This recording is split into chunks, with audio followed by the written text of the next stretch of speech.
Patchmaker Mil-Spec Monkey has branched out, now has their own limited edition M4 made by Beta project. We're going to look at it today here at Master Hobbies. Here are some of the features that set this gun apart. It comes with an orange flash hider. That doesn't really set it apart because every gun is required by law to have an orange flash hider for sale in the United States. But in the box they give you a spare aluminum birdcage flash hider. It is clockwise threaded, which very few gun makers do, airsoft gun makers. So this and some of the gearbox features lead me to believe, I'm 99% certain that Ares made the base gun for this. So let's go further down. We got your A-pillar sight with the bayonet lug and sling swivel. You have a mid-length bow carbine handguard right there. Here's your standard carbine length. This barrel is a 16-inch barrel, which if you buy a civilian M4, they usually come with a 16-inch length barrel due to the gun laws of the United States. Wired to the front, you can easily fit a 9.6 in there. I was able to fit a 7.4. You can actually fit a 11.1 as well. 1600 milliamp LiPo in there with the length of this handguard. Fits easily. The ones you usually normally put into an AK. Fits in there nice and easy. Over here we have some Mil-Spec Monkey, excuse me, laser engraved. Actually, it feels kind of raised. Right there. Charging handle works. The bolt catch likes to fall down on you, but you know the real gun, when it shoots, the bolt catches, the dust cover is down anyway. And it does have the working bolt release. This gun is also blowback. I will show you that right now.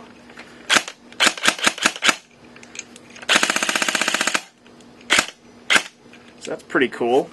You have M-Bus, rear M-Bus sight. And you have an ASAP plate right here for easy ambidextrous left and right transitions. You also have a Mo CTR style stack. No, it's not CTR. That is Mo. I think the CTR has a little lock. But it comes with a Mo stock. Also comes with the Mo hand grip with a nice extended back strap, which is very comfortable. And if you look up close on the texturing of that, it's the little Magpul logos, which is kind of cool. It has this ambidextrous fire selector as well. It's the first M4 I've seen with this Magpul fire selector. I've seen it on like an aftermarket part for Scars, for the VFC Scar. So they might be using the same part. I don't know. It has a Mo trigger guard. You have a 120 round PMag. It's the PTS version. It's not the Beta Project version. And we'll get to that later, some more notes about the mag. It does come with a dust cover for the top of the mag, but you know, I took it off. So we'll flip over this side and you'll see the ambidextrous. Well, that's the side it's normally on. And you got your Mil-Spec Monkey logo right there, made in Hong Kong. Also leading to believe it's an Ares, as their factories in Hong Kong. The trademark, the serial number is unique to each of these. It's a limited edition. There's only 200 of them. There it is.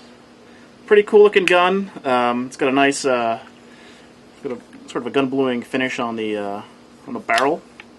And the rest of it is a matte. It feels like it's machined aluminum instead of the pot metal zinc. So it's nice and sturdy on there. So this gun, as I said, I believe it's made by Ares. It has a quick change spring feature. I've already pre-loosened the stock. So up next, I'm going to show you that feature, how to get in there. To change your spring, you will need an armorer's wrench. These run about $20 to $25. This one's a relatively inexpensive one. Flathead screwdriver. And a 6mm Allen wrench. For the sake of time, I already loosened the castle nut with the armorer's wrench, as it was on there really tight.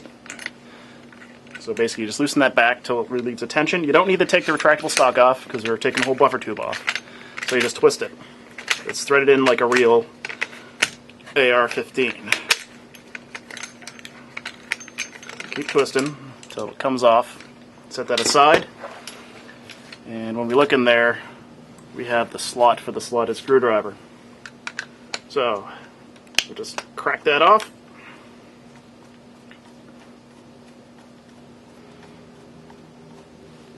I should have loosened this. This is longer threads than the other thing. So there's your, don't lose this, you need that. And you take your 6mm wrench, push in, turn 90 degrees, and your spring comes out. See what spring I think this is. I know this gun shoots about 380. It feels like an M110. It's kind of not hard like a 120 usually are. So got a metal nut with a sort of a Delrin plastic shaft. And when you put your new spring in, or any, this goes on every gun, if it has the variable pitch, you want the tighter coils at the spring guide end. So let's put that back in. Gonna twist it a little bit to make sure it gets in. And push. And turn 90 degrees so it locks into place. If you don't turn it all the way 90 degrees, your piston can bottom out against the spring guide of the ears and, you know, won't go forward because it can't pull it all the way back, and then you can burn out your motor if you're on it, you know, when your piston's all the way back there. So you make sure you turn it 90 degrees and it locks into place, and put your, I guess that's the slotted screw, we'll call it, back on. This is very important to put back on because if you didn't, the spring guide can go like that, and the spring can conceivably bend down and go into the gears, which is bad. This goes with any Aries gun or any S&T gun that has a quick change spring. I've seen it happen where people had some weird issues and they were missing that screw. They're kind of hard to find. Sometimes you have to use a screw with a washer if someone loses it and you can't get one from your distributor in a timely fashion. So put that back on, and I'll put this back, and then we're going to go over mags, because this gun has a little issue with a mag, but you'll see. If there's any criticism to level up this gun, it's the mag it ships with. It comes with a PTS M version P mag. It holds 120 rounds. These are great mags. People pay $27 for these. They're durable. You can clean them easy. They don't really break. They're good. I like these. But unfortunately, in this gun, they don't feed. You have to push up to get it to feed, and when it does feed, the velocity is very low. And it makes it sound like it's sucking air, too. Not a good sound you want to hear out of your $400 gun. So I was like, well, maybe it's the mag. Maybe they sent us a bum mag. So I tried some of the PTS mags we sell here. Same ones, black PTS M version mag, does the same thing. So I decided to try the old standbys, the classic Army metal mag, metal mid-cap, and I tried the metal high-cap. These sell for about 14 bucks. They feed fine. You get about 370 FPS consistently with these. So I was like, oh, okay, yeah, it's the mag. And I was like, well, you know, we have some Beta Project mags. They're in foliage green, but maybe I'll try one of those. It gets 390 FPS, so it gets a better ear seal. It feeds just fine. Only holds about 80 rounds, but the gun's Beta Project, the mag is Beta Project. I'm surprised it didn't come with one of these, because they feed great. And these are pretty cheap. These are like 10 bucks each. When we sell them, you know, out of a case. Right now all we have is a case left of Field Green. So I was like, well, the gun, you know, I'm pretty sure it's OEM by Aries. What if I tried an Elite Force mag, which is OEM'd by Aries? And this gun also got 390 FPS. It also fed great. And these mags, I've used them quite a few times, and they're wicked durable. You can drop these and they don't care. They're plastic. It's like a hard ABS plastic. They seem to be stronger than the mag brand mag, plastic mags. And they hold 120 rounds, and it fed flawlessly. You know, I've never even oiled the ones I've had of these. You know, usually I do a little silicone oil in there overnight, but these just these are good mags. These are troopers. So it's kind of strange, but you know, I figured this one would because Aries made the gun. For this test, I'm using Javelin .20 gram BBs. This is with the stock mag. I'm going to push up on it. So pushing up on it hard, you get 380, what you'd expect. But just kind of letting it drift down, 361, 381.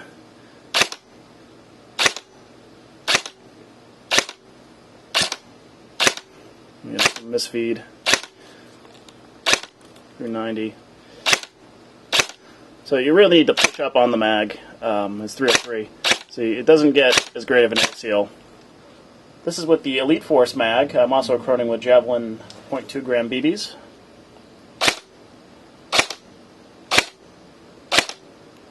You can see I don't need to put a hand on it. It's much better than before. So let's put it on full auto, see what it does for rate of fire. That's with the 9.6, that's 946 RPM, rounds per minute.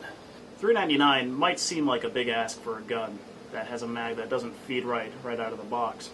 But it's just the mag, and you can rectify that with some tape on the mag. A lot of you airsofters out there know what I'm talking about with guns not feeding mags correctly.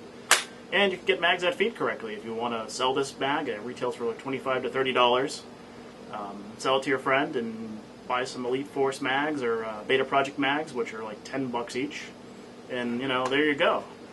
But this gun also has $270 worth of Magpul furniture. If you were to buy this all separately, it's Magpul, $270. And the base model gun, $250 for an Ares full metal aluminum, not pot metal, blowback, quick change spring gun. So it's a great value. That's $545 it would take to duplicate this gun, and you wouldn't have the Mil-Spec Monkey trades, and you wouldn't have a limited edition 200 made gun. So really cool, ambidextrous as well. So yeah, you know, $3.99, not bad for this gun. It's got great performance, 380, you know, 900 rounds per minute. It's got a great rate of fire. At 900, that's about what a real AR-15 does. So if you want this, or you know, we have our new airsoft section. We like to die-cast cars, any of these guns. Stop on down here at Master Hobbies. We're located at 565 Main Street in Leicester, Massachusetts. Open 6 days a week, Monday through Saturday, 11 to 6 p.m. And good night and have a pleasant tomorrow.